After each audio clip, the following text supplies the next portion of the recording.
እንዴት ዋላችሁ? ተቀመጡ።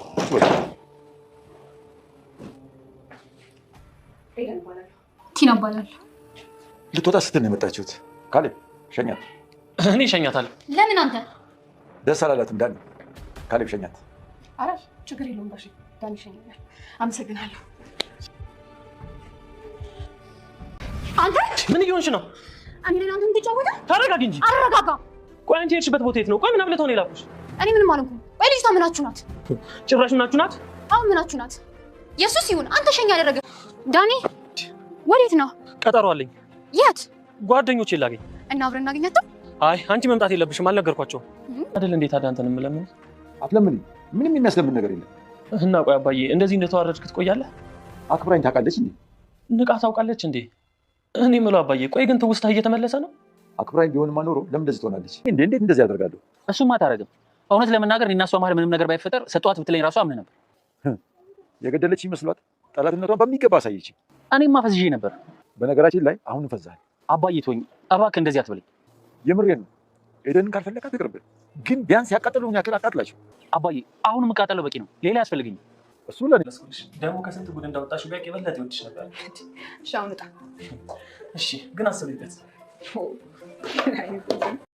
ቲና ኤደን የዳኒ ፍቅረኛ እንደሆነች ያውቀች ይመስላል። ዳኒን አንገቱን አንቀይዛ በእኔ ላይ ነው አንተ የምትጫወተው እያለችው ነበር። ዳኒ ትሁትን አስቢው ከሰራተኝነት ወደ ቤት እመቤትነት ይላል። ትሁትም ልንጣላ ነው ከዚህ ቤት ወጣ ይሻላል ትላለች።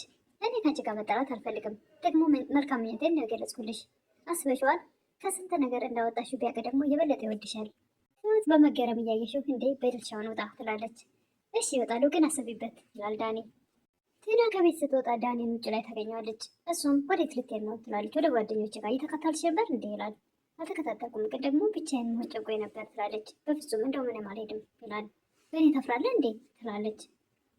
ወደ ቤት እንሄድ ይላል ዳኒ። ለምን ወደ ቤት እንሄዳለን? መዝናናት አለብን ትላለች። እስኪ ስታናግሪኝ እንኳ በይቅርታ ጀምሪያለሽ። ለምን ይቅርታ እልሃለሁ? ምን አጥፍቼ ትላለች ቲና። እሺ ጥሩ እንሄድ ወደ ቤት ይላል ዳኒ። ወደ ቤትም አልሄድም ትላለች ቲና። አይ በቃ ፕሮግራም ቀይሬያለሁ አታስጨንቂኝ።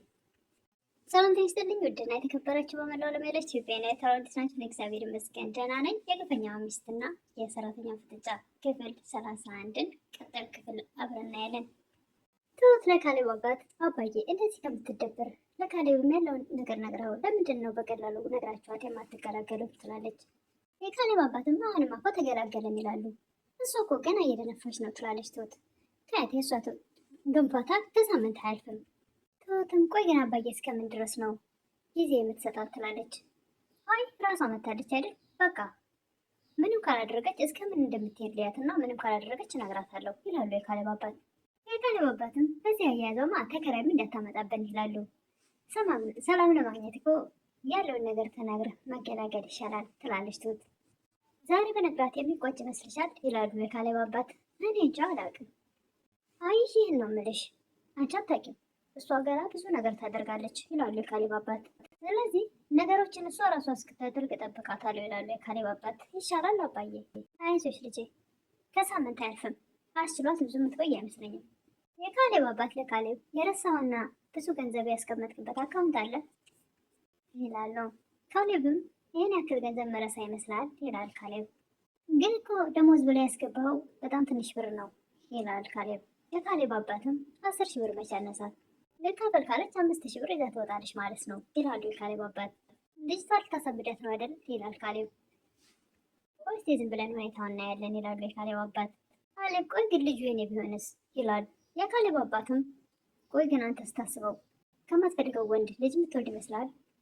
እንደ አባዬ የፈጣሪ ስራ ሆኖ ልጁ የኔ ሆኖ ቢሆንስ ይላል። በቃ ተወልደውና ልጁ ወደ ውጭ ሀገር ይሄዳል። ልጁን ወደ ውጭ ሀገር ልከን እሷን ትፈታታለህ ይላሉ የካሌብ አባት።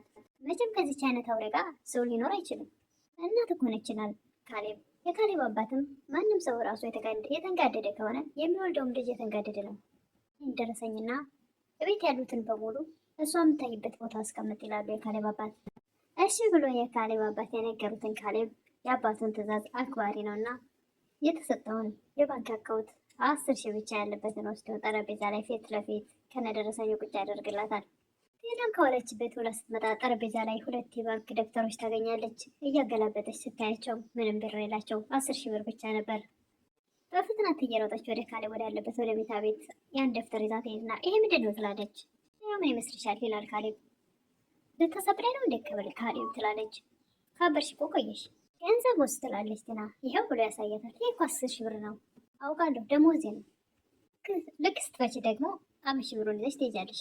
እየቀለድክብኝ ነው ትላለች ቲና። እየቀለድኩ አይደለም፣ እንደውም ከዚህ ላይ ደግሞ የቤት አስቤዛ ይቀነስለታል። እኔ ላይ እንደቀለድክ እንደዚህ አትቀርም፣ ሚስት ነኝ ድርሻ ነኝ ትላለች ቲና። እኔስ መቼ ካልኩ ካለች ላይ አከፍልሻለሁ። ያ ሁሉ ገንዘብስ ትላለች ቲና። እሱ እኮ የኔ ገንዘብ አይደለም የድርጅቱ ነው። ቆይ ግን አንቺ ስታስብ የድርጅቱን ብር እንዳካፍልሽ ነው የምትፈልጊው ይላል ካሌብ።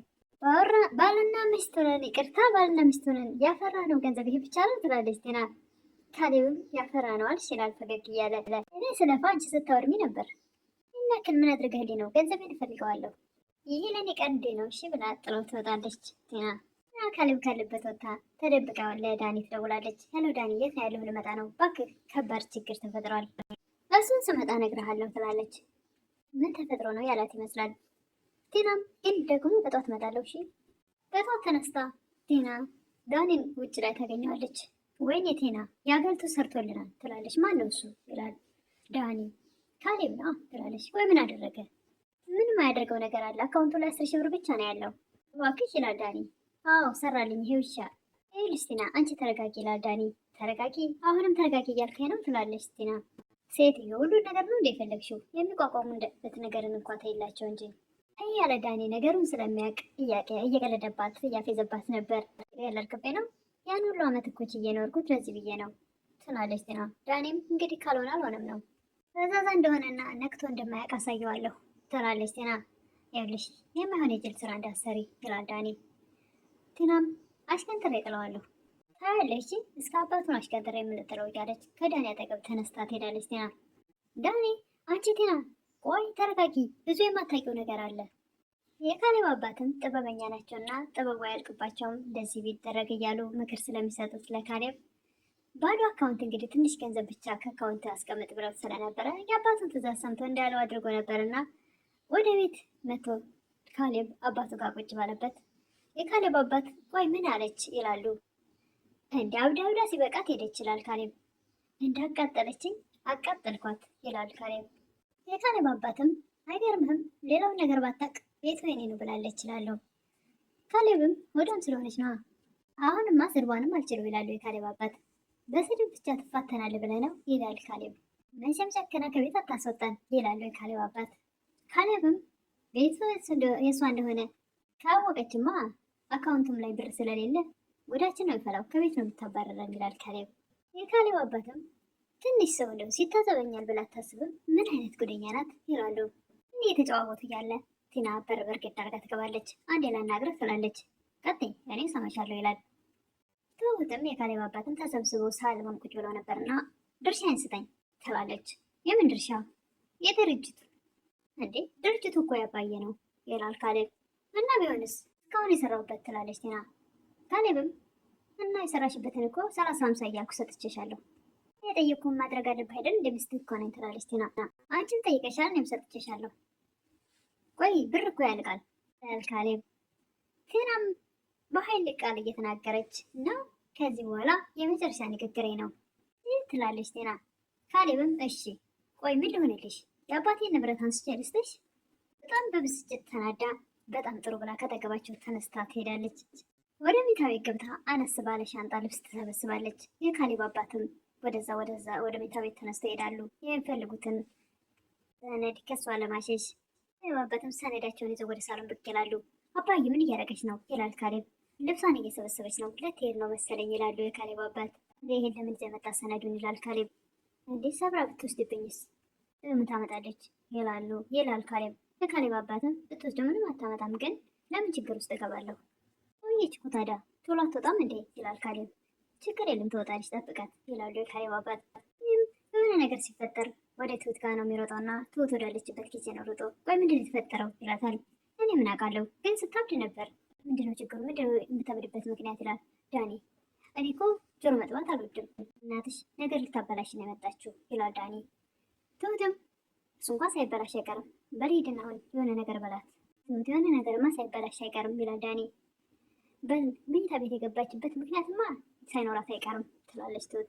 የካሌብ አባት ራሷ ልትወጣ መስሏቸው ነበር ሻንጣ ስታዘጋጅ። ነገሩ ተገልብጦ ቲና ወደ ሳሎን መጣ። በትንሽ ሻንጣ ልብሳቸውን አንጠልጥላ ከቤት ይውጡልኝ ትላለች ሁሉም በተሰበሰቡበት። ካሌብም የካሌብ አባትም ትሁትም ዳኒም ነበረ በዛ ሰዓት። እና ካሌብ ትንሽ ጊዜ ስጭን ይሏት ይሆን ወይስ ቤቱ የኛ ነው ያንቺ ማን ያደረገው ይሏት ይሆን? እሱን እንግዲህ በቀጣይ የምናየው ይሆናል። ለምታበረታት እህቶችን ምስጋና ከልብ ነው። አሁንም አብሮነታችሁ አይለኝ እላለሁ። ቪዲዮውን ስትጀምሩ ላይክ በማድረግ ጀምሮ፣ አዲስ የሆናችሁ ደግሞ ሰብስክራይብ እያደረጋችሁ ቤተሰቡን አበረታቱኝ እላለሁ። አመሰግናለሁ።